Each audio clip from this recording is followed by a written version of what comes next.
Hello and welcome to another Java tutorial. In this tutorial, I'm going to continue our discussion on Java native interface and continue looking at the chapter 4 of Oracle's documentation, which is about the JNI functions. So new weak global ref, and again the references weak or weak global ref, these are all about the garbage collection stuff and the references that we create to objects on the Java heap. So new weak global ref, it takes the JVM and then JObject, and remember that JObject is also pointer, a reference type, and it returns a JWeak. Create a new weak global reference, returns null if object refers to null, if this obj is null, or if the VM runs out of memory. And this is about this is correct for most of the JNI functions. If the VM run out of memory, it just returns null. If the VM runs out of memory, and out of memory error will be thrown on the Java stack, right? This is going to be on the Java stack.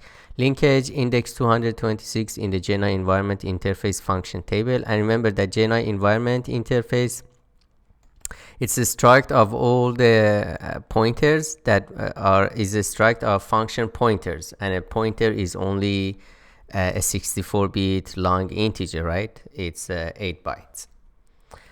And so this indexing means if I want to get to index 226, I get a pointer to JNI environment, which is already passed, and then I can offset it by 226, and it gives me a function pointer, which is callable. Remember that function pointers are callable object or basically callable variables, so I can call it. Since JDK 1.2, delete weak local reference, and again, as we create new weak global refs, we can also delete it, and it returns void. And we pass our JNI environment pointer and the JWeak object, and then delete the VM resources needed for the given weak global reference. And linkage is 227 in the JNI environment interface since JDK 1.2. All right, object operations. Let's go here, new object. Let's see, new object. Instantiating objects in C++. So this is the topic, allocate object. So allocate object is similar to malloc in C or C++, which means it allocates enough memory in Java heap for that object, but it doesn't call the constructor basically. So it returns a JObject, allocate object, JNI environment, and then JClass. So we tell JVM, look at this JClass. So we always tell JVM that which class we're talking about by passing a JClass to JVM, because JClass has the meta information of the particular class that we want to work with, and the JVM can understand now which class we're talking about. Allocates a new Java object without invoking any of the constructors of the object. Again, this is very similar to malloc, which means it allocates enough memory for that object, but it doesn't call the constructor. Returns a reference to the object, and we can then manually basically call the constructor. The class argument, this one is a JClass, must not refer to an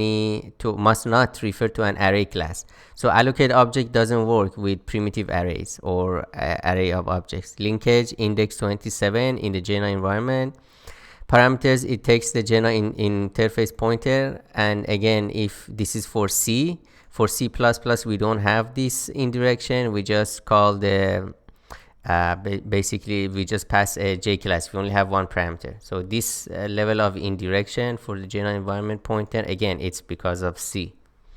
Class is a Java class object. It's a JClass, and it returns a JObject, a Java object, or null. Again, it has to return a reference to an object. So if JVM couldn't allocate object for whatever reason, for example out of memory, the pointer that it sends us is null. And again, in C++, we don't use this null macro. Null is just 0, and a pointer should not be null. So we never have an address that is by default null. So that's why we can see if a pointer was successfully allocated or not.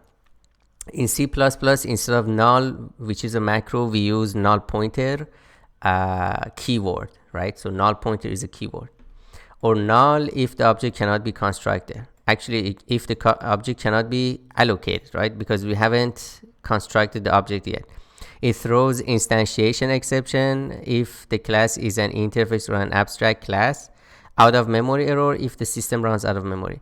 New object A, new object V, and again these are all the same. New object takes a ellipsis or a varchar parameter list. A and V, these are for example, these are take an array of value list, J value. One of them takes an array of J value. Remember J value, when we talked about the primitives, we said that basically we said that in JNI interface there is a union called J value, and it can hold any type of Java type, basically J boolean, J byte. So we can create a list or an array of these J values and then pass them to one of these. So let's see, J object, new object. So let me go back to the new object, instantiating object in C++. And we said that when we allocate new object, we have to tell JVM which class we want to create, right? Which class we're talking about, which means we have to pass a J class to this function so that the JVM knows which class we're talking about. And then we said that in order to create an object, we have to call its constructor. And in the bytecode inside the JVM, constructor is just a method in that class that has a specific name, and the name is init inside these diamond brackets, right? So we first get the J class of that object, and then we get a method ID that corresponds to the init method inside that bytecode, inside the class file of the object, right?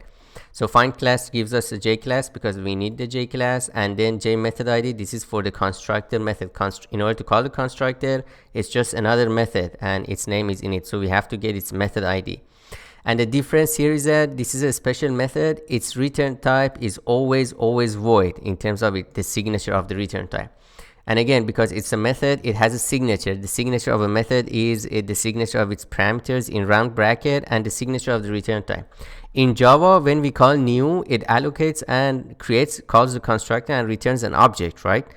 But here in the signature of the constructor in the init method, its return type is actually void. Okay, so just be careful about this. You shouldn't set it as L semicolon whatever type of the object. It shouldn't be that. It should be void, right? The return type of the constructor is always void.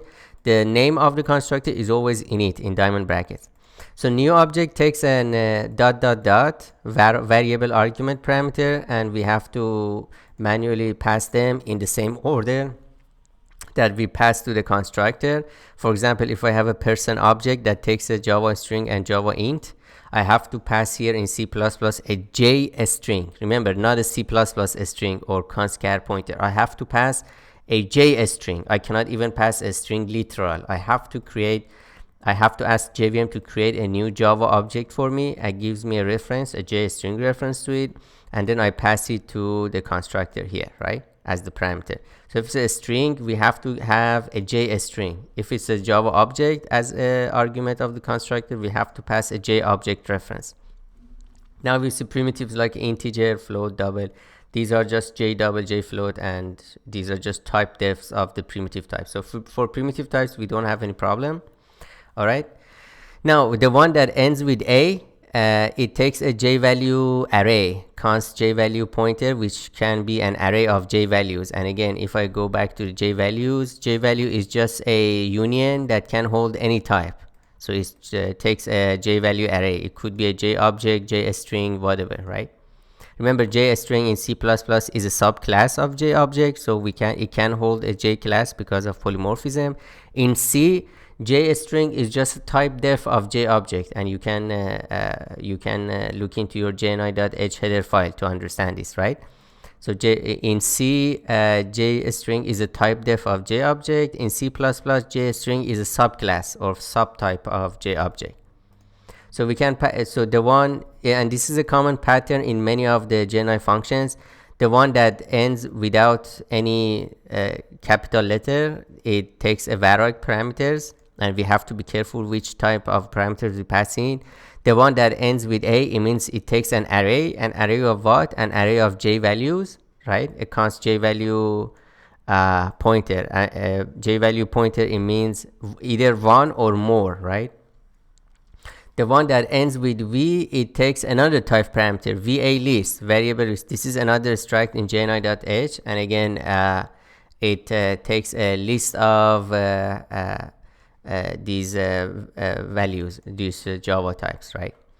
Constructs a new Java object. The method ID indicates which constructor method to invoke. And again, we said that for the constructor, just the name of the constructor, which is init, is not enough, because Java allows constructor overloading, which means a class can have multiple constructors.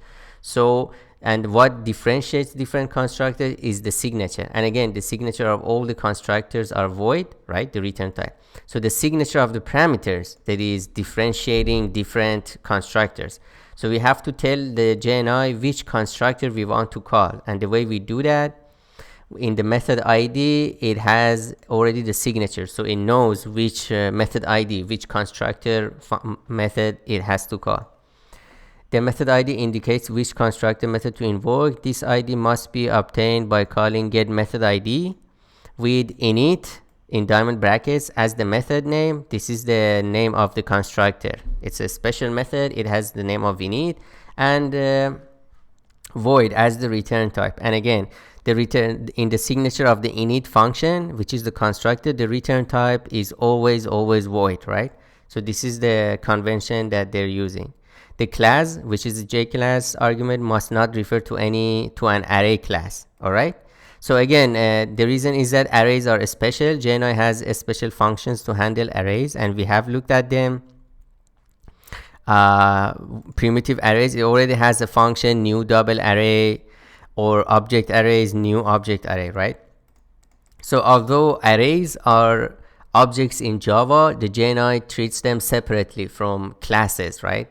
So a class is basically one that has a bytecode there, and it has a class file. An array doesn't have a class file associated to it, right? It's just the underlying type of the array has a class, and then the array is handled differently or internally by the JVM, right? Although an array of int is itself an object, a Java object, in a JNI we treat them separately. So the new object cannot construct a array. So J class shouldn't refer to an array, a primitive array or an object array, right? Because JNI provides other functions for us to deal with arrays, and we have looked at them in depth. New object. Programmers place all arguments that are to be passed to the constructor immediately followed by the method ID argument, this ellipsis, right? These three dots. New object accepts these arguments and passes them to the Java method that the programmer wishes to invoke, right? Linkage, index 28, new object with an array, which means it takes an array of J value types, which are reunions. Programmers place all arguments that are to be passed to the constructor in an args array of J values that immediately follows the method ID argument. New object array, new object with an end at the end accepts the arguments in this array, and in turn passes them to the Java method that the programmer wishes to invoke. And again, J value is a union which can hold any Java type that we need to use in C++. The primitive types, J object, and other subtypes of J object, right? Linkage, index 30, new object which ends with V. And again, this we will see that this is a common pattern in most of the JNI functions. There is a function that accepts three dots, or var_arg, variable argument. Another variation that ends with capital A, which means it takes an array of J values, and another variation that ends with capital V, which means it takes a VA list. Okay. Programmers place all arguments that are to be passed to the constructor in an args argument of type VA list. Again, this VA list is also defined inside the JNI.h. That immediately follows the method ID argument. New object V accepts these arguments and in turn passes them to the Java method that the programmer wishes to invoke. In this case, for new object, Java method is the init, and the signature determines which constructor we're calling. Index 29 parameters. For C++, we don't have this environment because it doesn't have this kind of indirection. A J class object, the Java class object, a method ID, the method ID of the constructor. Additional parameters, arguments to the constructor, additional parameters for new object A are an array of arguments, an array of basically J value type to the constructor. Of type V, basically a VA list of arguments to the constructor. And it returns either null if it couldn't construct the object, if system ran out of memory or whatever, or returns a reference or JObject reference. Throws instantiation exception if the class is an interface or an abstract class. Out of memory error if the system runs out of memory. Any exceptions thrown by the constructor also can be thrown by this method, right? And we've seen this when we talked about exception. I had an exception inside the constructor exception, and I actually put a checked exception inside the constructor. Some throws exception in the constructor of this person, and then we saw that when we call the new object, it can throw exception, and using the exception check, we can check if an exception was thrown by calling after calling when we call the constructor, right? Exception check looks at the Java stack and see if there is any stack or pending exception on the stack. If it is, we can basically return without doing anything, and then as soon as it goes back to Java, the exception is still there, so it goes into a stack unwinding. Or we can say exception clear and decide how to handle it, right? We can, for example, here I'm handling the exception by returning a default object, right? If I couldn't allocate or if I couldn't create an object due to some exception, I can come back to Java with a default object. All right, get object class. We said that we can either find get the J class, which is always the first thing that we need to do when we need to talk to JVM using JNI about the classes and the operations that we need to do on the classes. So J class is very important because it has the meta information, so JVM knows which class we're talking about. And we said that typically, or the typical way, is to use find class, right? It looks at the class path, and then we have to specify the fully qualified class name, the packages, and the separator is / with the class name, right? And then at runtime, the JVM searches the class path and tries to find this class, and it can't find it. It gives us a J class reference. However, sometimes we actually have a J object, an instance of that class. So in order to get that meta information, we can use get object class, right? Get object class. If we already have a J object reference, we can pass it to J object class, and it gives us a J class pointer, basically a J class that points to the meta information of that object, right? So get object class, it takes a J object and returns the class of an object, and index 31. And it takes a Java object, must not be null, so it cannot handle nulls, and returns a J class. Get object reference type. So get object ref type, it takes a J object and returns a J object ref type. So we didn't really look at this J object ref type in my lectures because it's not something that we commonly use. So returns the type of the object referred to by the object or obj argument. The argument obj can either be a local, global, or weak global reference. So this J object reference type can give us information about what kind of reference this is. Is this a weak reference? Is this a global reference, or is this a local reference? And again, this is not something that we typically use, so I didn't really spend time discussing this. And again, all these reference types, global, local, and weak reference, these are all garbage related to the garbage collection, so it's really not something that we typically or normally use. Index 232, it takes a J object, a local, global, or weak global reference. VM, so VM, the virtual machine instance from which the interface will be retrieved, right? environment pointer to the location where the JNI interface pointer for the current thread will be placed. And remember, all these JNI environment pointers, these are per thread, so different threads get different instances of this JNI environment. And the version, the requested JNI version returns a so the function get object reference type returns one of the following enumerated values defined as a J object reference type: JNI invalid reference type, JNI local reference, global reference, weak global reference. And this is an enumeration, so whatever it returns, we can compare them with these values to see this J object, which is the reference to object, what type it is. Is it a local or global or weak global? If the argument obj is a weak global reference, the return will be JNI weak global ref type. If obj is a global reference, the return value will be JNI global ref type.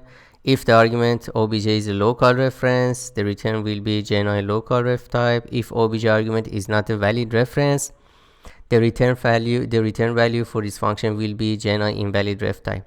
An invalid reference is a reference which is not a valid handle, that is, the object pointer address does not point to a location in the memory which has been allocated from one of the ref creation functions or returned from a JNI function. As such, null would be an invalid reference, and get object ref type, if we pass null, would return JNI invalid ref type, right? Null is not a valid pointer anyways. On the other hand, a null reference, which is a reference that points to a null, would return the type of reference that the null reference was originally created as. Get object ref type cannot be used on deleted references, since references are typically implemented as pointers to memory data structures that can potentially be reused by any of the reference allocation services in the VM. Once deleted, it is not specified what value the get object ref type will return. And this is since JDK 1.6 is instance of, and we have looked at this. So is instance of, and we said that this is good. This function is good if we can use it when we want to use with generics, right? We have a native method that is actually parameterized, a native method, or a template class that has a native method that is parameterized on a type, because then for example, here this print info native takes a t arg, but this t has an upper bound, extends number. So we know that what types it can be. It could be a double, it could be an integer. And then the way we check it in basically in C++ is we use this is instance of method, and then we have to pass the J object reference and also the meta information of the classes that we want to check for. So we have to have a J class for the type of class that we want to see if this object is an instance of that class. For example, if I have this t extends number, which is a native method, I know that the J object that is passed to the C++ function can be a double or integer or float. Here I get a J class for a double class, and I search the basically the class path java/lang double, and then for integer class it's java/lang integer, right? And then this function returns a J boolean which is compatible with bool, so we can put it inside the if block, inside the condition of if. Is instance of number is the J object, and integer class is a J class, right? So this is for testing if an object is an instance of a class. So it takes an object and it tests it against the J object, and this is pretty much equivalent to instance of operator in Java, right? Is instance takes a J object and a J class, tests whether an object is an instance of a class, right? Now we had another function, is assignable from. So is assignable from is a test for casting, see if we can cast an object to another type, right? So this is different from is instance of. So just make sure that you understand the difference between is instance of and is assignable from. Is instance of is a check of the type if an object is a type of that class, or as if is instance of test if a J object or an object if it's an instance of a particular class. is assignable from, it takes if a J class can be casted to another J class, or basically a J class sub and J class sub. So subclass, superclass. We pass two J classes and it tests if the first one is a subclass or subtype of the second one. Test whether an object is an instance of a class. Index 32, it takes a J object and a J class and returns JNI true if obj can be cast to class, or basically it's an instance, otherwise returns a JNI false. A null object can be cast to any class, so it returns true. And we have other things. Is same object, it takes a J object reference 1 and J object reference 2, and this is basically the double equals operator in Java, which compares the references, right, or compares the pointers. So tests whether two references refer to the same Java object. So this is not the equal function in Java, this is the equals operator, which compares the references, right? Index 24 in the JNI environment interface, and it takes a reference 1, a J object 1 and a J object 2 reference 2, and it returns JNI true if reference 1 and reference 2 refer to the same Java object, or basically these are the same pointers, they hold the same addresses, they hold the same memory addresses, or are both null, otherwise returns JNI false. Alright, so I hope you enjoyed this lecture. Please stay tuned and I'll see you in the next one.